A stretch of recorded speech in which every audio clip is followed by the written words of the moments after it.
こんにちは、青森の小野です。先日いわき青少年スポーツセンターというところで冬キャンプのイベントを開催いたしました。もう本当に天気が大荒れの中、たくさんの方参加してくださって本当にありがたかったんですけれども、そのね様子はねまた別動画リンク貼っておきますのでぜひご覧いただきたいんですが、今回はですねこの大荒れの天気の中、前日から一泊してバグトラックの中で快適に過ごしていたガチバグトラックキャンパーの方々の中の装備を見せていただいたという動画になります。1人はね山形からで、もう1人は福島から来ていらっしゃったんですけども、2人ともねテントタイプのバグトラックに乗っていて、ただどっちもね個性的でめちゃくちゃ冬に快適に、大荒れの天気でも快適に過ごせるようにカスタムしてあるっていう、そんな装備でした。いろんなアイデアが盛り込まれててね、カスタムするのに非常に参考になると思いますので、まつげも凍る極寒の中で撮らせていただいた動画です。ぜひ最後まで見ていただきたいなと思います。はい、まずは最初こちら山形からいらっしゃった方ですね。こう横から薪ストーブの煙突がニュッと出てて、めちゃくちゃ中が気になるバグトラックです。いや、すいません、いいですか、中入れさせてもらって。あ、こんにちは。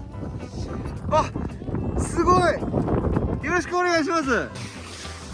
これ薪ストーブですね。俺のハンガマってやつなんですけど、俺のハンガマン、はハンガマとセットなんですけど、ちょうど1合のご飯が炊けるんですよ。まあ1人分で。どこにハンガマンが行くんですか？こ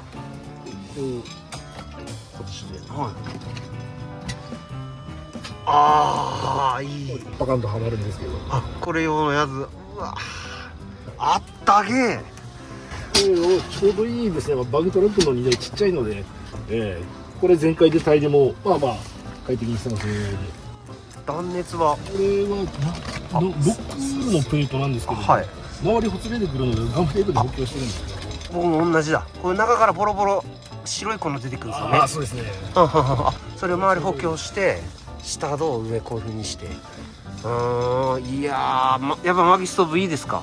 いや、まあいろいろ試したんですけども、最終的にやっぱりこれですね。ペレットストーブ入れたり、はい。あと石油ストーブ、アラジンなんか入れたりもしたんですけど、やっぱりガスがすぐ上がっちゃうんですよ。まあこれセンサーついてるんですけども、はい、あ、センサーそこでですね。はいはいはい。一瞬でまずい数値になっちゃうので、ね、中の二酸化炭素濃度が上がっちゃうんですよね。薪ストーブの場合ですと空気なんかきれいになっていく一方なんで、この数値だともうまるっきり外の数値ですね。そうね、400だったら全然外ですもんね。そうですそうです。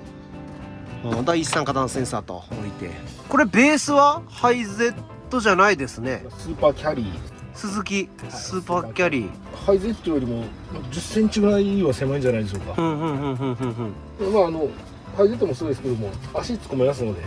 そうです、寝る時はね。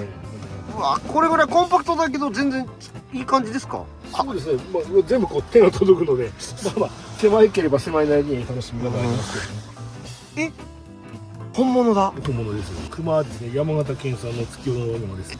うわー、ワイルドだなー。かっこいい。熊の毛皮の上で薪ストーブ。まさか自分で売ったわけじゃないですよね？仲良しの漁師さんがいまして、はい。彼が取ったんで連絡来たんですよ。でもらいったら生の熊から剥がしてきて、中身は食べちゃったんですけどそういう熊です。へえ。読書しながらね。なんかくるみありますけど。くるみ来る途中道の駅で買ってきたんですけど、これ手で割れるんですよね。一人で割りながら食べてるんですけど。落花生みたいな感じで。あ、そうです。熊じゃないですかマジで。ライトとかも渋いっすね、この感じ。産業灯ですね、感じ。いやー、なんだろう、こうワイルド。もうまさにマタギが作ってるみたいな感じ。山小屋の感じですかね。ね、そこ後ろ、アクセスできるようにしてありますね。ガラス外してあるのでもう行けますね。それでこうビニールの透明フィルムにしてあるんですね。本当はこう縦に2本の棒も入るんですけども、それを外しちゃったので、ここから行けますね。そんだけズボッと上げてれば確かに。もう結構楽に出入りできますよ。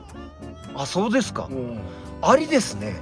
これは良かったと思います。思い切って取っ払っちゃうっていうことだ。はい、はあ。この車種開閉するガラス売ってないんですよね。そっか。うん、でまあいろいろこう試してみたんですけど、まあ、テコーバー相談して作ってもらったりもしようと思ったんですが、まあ、結構形状が複雑だようでして、うんうんうん。まあいっそガラス外してしまえばそっか。できるので。ハイゼットの場合はスライドドアがオプションであるけど、これスーパーキャリーはないからないんですよ。試行錯誤の末いや外してしまえば外してしまうのが一番いい。いやそうでもそうかも。まあこんな大きくクジャグので、まあ、荷物の出し入れも簡単ですし、うんうんうんうん。そうかも。ああ。すいません、ありがとうございます。ありがとうございます。はい、続いてこちらのバックトラックは福島から青森まではるばるやってきてくれた方です。前日からがっつりサイドタープ張って、でこの強風の中全くびくともしないという非常に快適そうな中仕上がりになってました。お邪魔してもいいですか？あ、すいません。こんにちは。どうも。あ、どうもどうも。ベースはこれは普通のキャリーですね。普通のキャリーはい。で、背もたれが倒れない。倒れないそうです。まあザ・軽トラックの。ザーケートラですね。意外にみんなジャンボとか使ってらっしゃるから、はい。改めて見ると全然広さやっぱ違いますね。そうですね。やっぱりこう荷台の広さがどうしても自分重視したくてちょっと迷ったんですけど、うんうんあえてこっち変えました。いやこれはこれでやっぱり快適さが全然違う。そうですね。ワットノットのコンテナもちょうどぴったり入る感じで、あ、ステンレスラック、メタルラックからのこれ上、これなんか突っ張ってますよね。これええ。これはこれは普通の車とかにも長物積んだりとかするようなやつなんですけど、これ今テーブルに使ってるんですけど、これ寝具入ってるんですよ。あ、そうなんだ。自分子供と一緒にはい。キャンプとかやるんですけど、で邪魔じゃないですか、2人寝るときに。でこればらして畳めるんですよ。へえ。でそこの隙間にここにスポッて入るんですよ。ここに隙間は設けて。そうです。はあ、ここだ。ここにスポッと。ここにね。で天板が今度邪魔なんですよ。天板入んないんですよ。はで天板がここにこうくると。い。なるほど。そうすると2人分が寝れるスペースを確保できるように。こっち一時的に避けて、でそうするとはあこれ全部なくなるんで、広く出れるっていう。子供と2人でも寝れても十分。そうなんです。いいっすね。お子さんと2人でいたりするんですか、キャンプ？かなりやってます。普段はいつも子供とやってるんで。これは？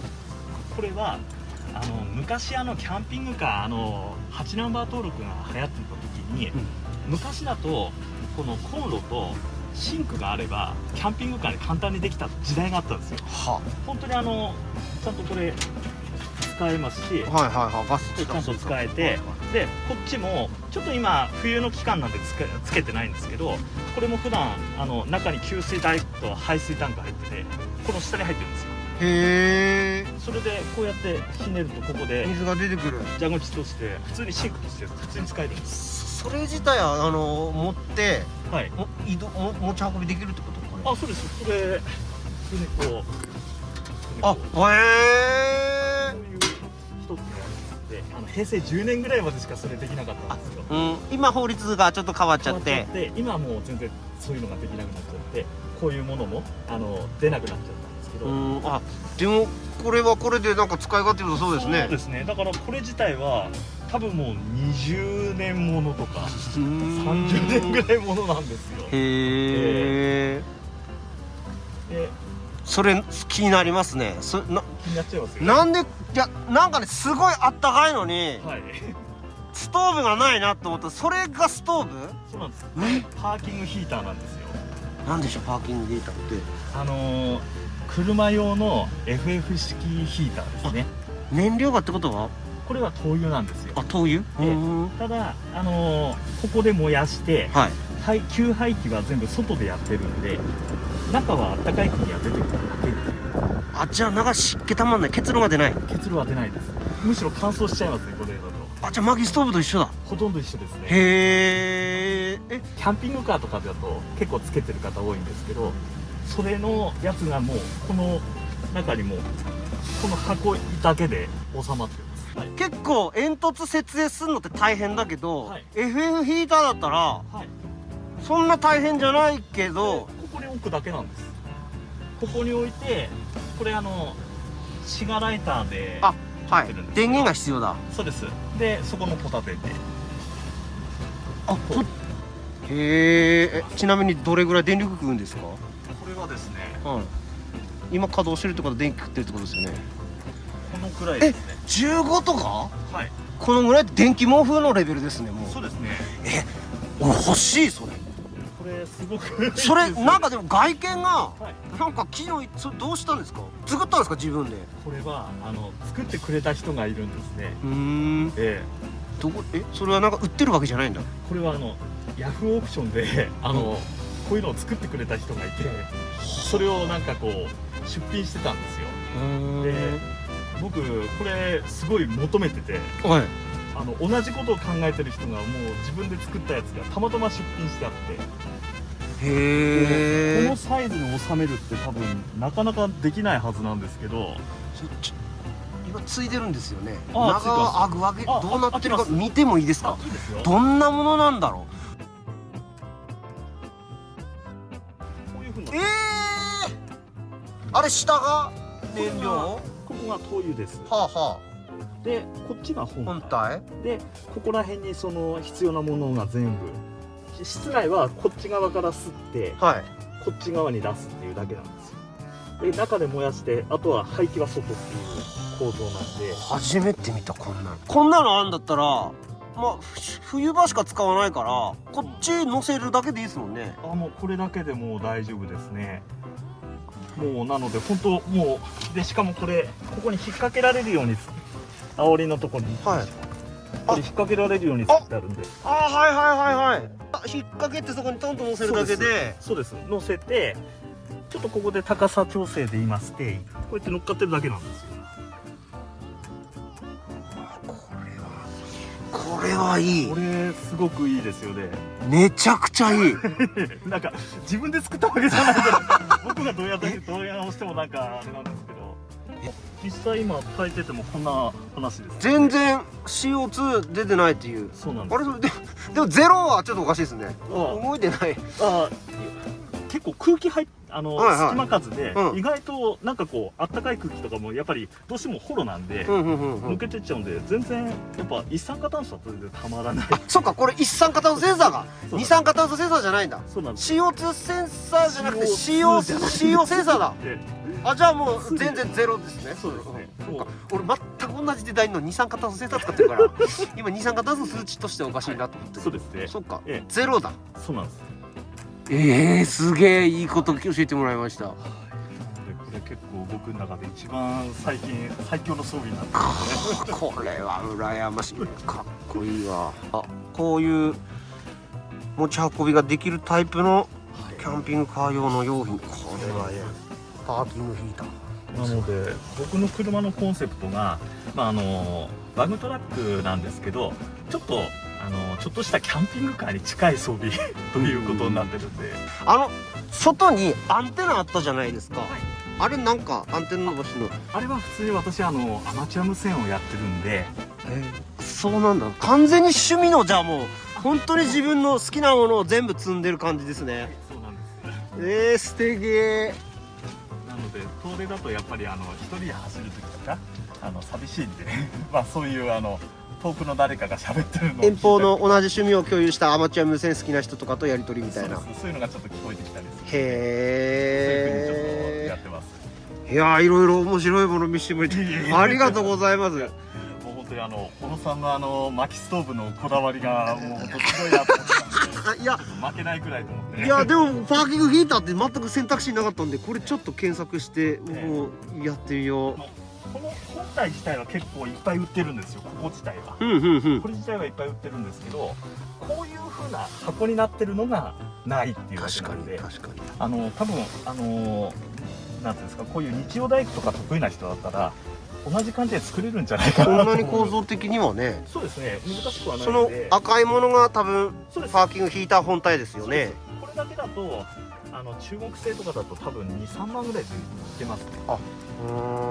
その燃料をそっちに送り込むみたいなその仕組み、電気。こっちにポンプがついてるんで、うん。そこら辺はもう全部キットになって普通は売ってるんですよ。そうなんですね。なのでこの入れ物を作るだけ。